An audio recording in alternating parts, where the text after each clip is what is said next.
I've been a filmmaker, musician, entrepreneur, and YouTuber for the last 12 years. And I was thinking about this morning. It's like, I basically live from my creativity. Done nothing else, haven't had any jobs. Been full-time living from creativity for over a decade. And I've learned something about creativity that most people don't register. It kind of goes missing in a lot of advice you'll find about creativity. Which is that creativity, it can only really exist, or at least true creativity can only really exist in a state of freedom.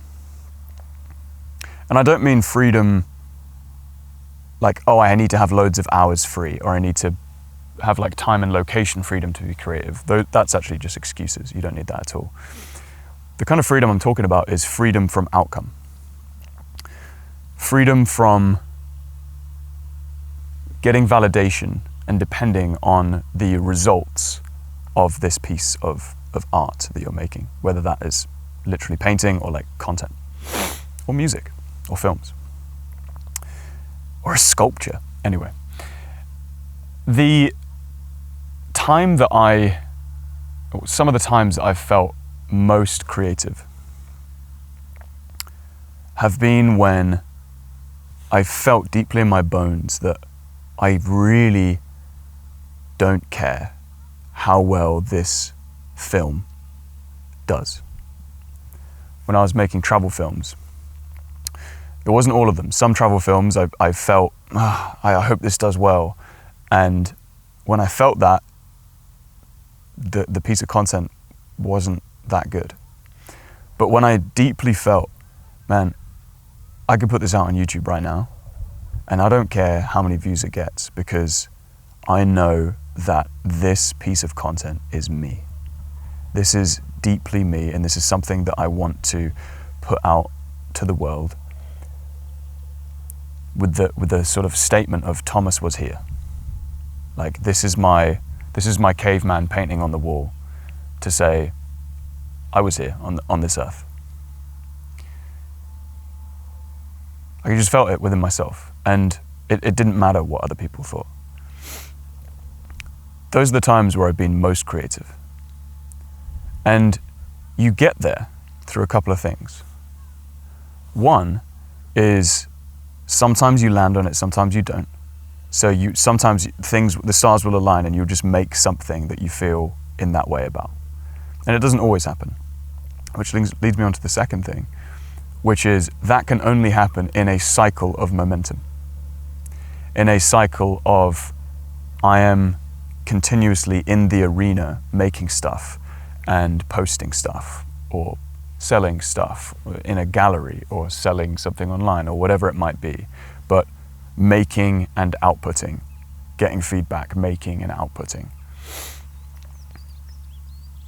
True creativity can only happen in that state.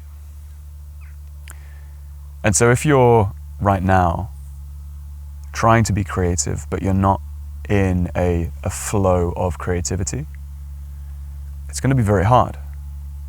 Your brain operates very differently when you're in a creative flow versus when you're out. And when you start coming up with a routine for yourself, and this is where things get really interesting, because a lot of people think routine is the enemy of creativity. Like, oh, I can't have a routine. I need to be, bored, or I need to not have a routine to be my full creative self. It's not true. There's a book called The War of Art by Stephen Pressfield where he swears by routine. Like, he'll have, I can't remember what his routine was, but he'd like get up every day and then religiously write for like 3 or 4 hours and then take the rest of the day off. Like, that was his routine. And creativity could only happen within that routine. That's what the pro does versus the amateur, as he separates in his book. The amateur waiting for creativity and inspiration to strike. And so being in a flow of momentum is usually when you start finding parts of yourself that you didn't really know existed. It's when you start finding ideas that you didn't know existed. It's when you dig deeper and you kind of feel like you start channeling from a higher source because stuff just comes to you.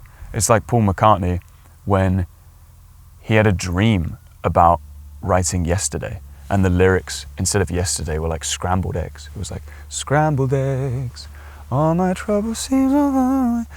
And he had a dream about that tune, and then he wrote it down the next day and made it into the song yesterday. Do you think, like, him as a random person who wasn't immersed in music every day for a decade would have come up with that song?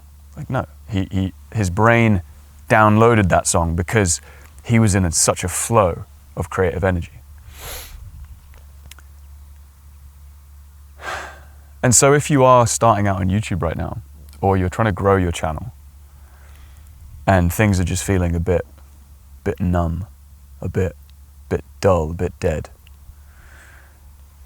it might be because you're not allowing yourself to have freedom from outcome.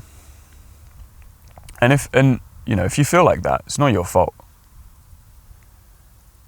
It's a weird dark side of the whole YouTube and social media algorithm, in that you can see the views below this video, for example, and whether they're high or low, you can instantly have a sort of judgment as to whether this video is good or not before you even get like 5 seconds into it, or before you even click on it. And I totally get that, especially for anyone starting out on YouTube and they're like putting out a video that gets like 5 views and no comments and 1 like. And it can feel really disheartening, because if you're not getting any feedback, you feel like you're invisible. But the only thing that you can do in the face of that, I believe, is to enter a creative flow where you are almost disregarding the views. Like, you're not trying to make videos to get views. You're being smart about it, you're having some strategy, you're not just going in blind, but the overall focus is in the here and now. It's in finding a rhythm and finding a content rhythm and creative process that feels good, that feels like it's expressing yourself.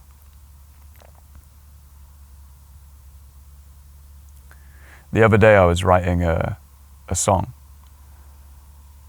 Well, I wasn't writing a song, actually. The other day I was tinkering on the guitar, and I thought to myself, oh, I'm not really getting anywhere with this. I sort of wanted to write a good song, right? And I was like, I'm not getting anywhere with this. So I stopped, and I just started tuning in with my own body, becoming very present of everything around me, and just asking myself,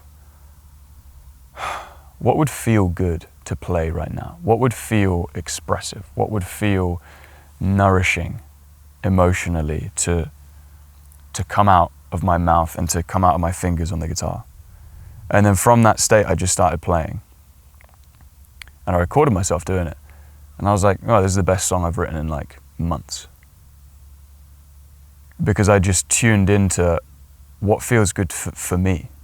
What is like an expression of my soul right now, rather than, I'm trying to write something good. And so when you're planning content, or if you're not really planning content like I'm doing right now and you're just speaking, in either way, you want to see if you can tap in a little bit to, if you want to believe it, your soul, or your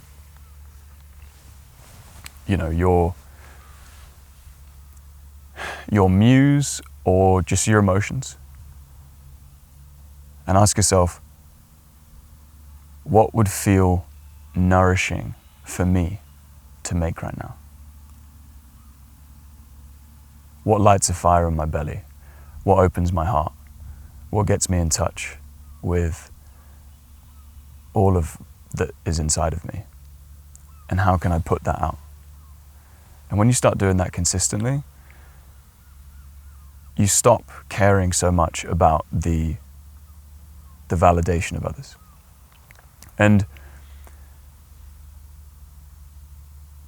there's a formula that I think this could fit into, which is failure equals freedom, which equals creativity. I said there's a freedom of outcome that you need to allow yourself to be truly creative. I believe what creates that freedom of outcome is actually willingness to fail, and specifically willingness to fail in public.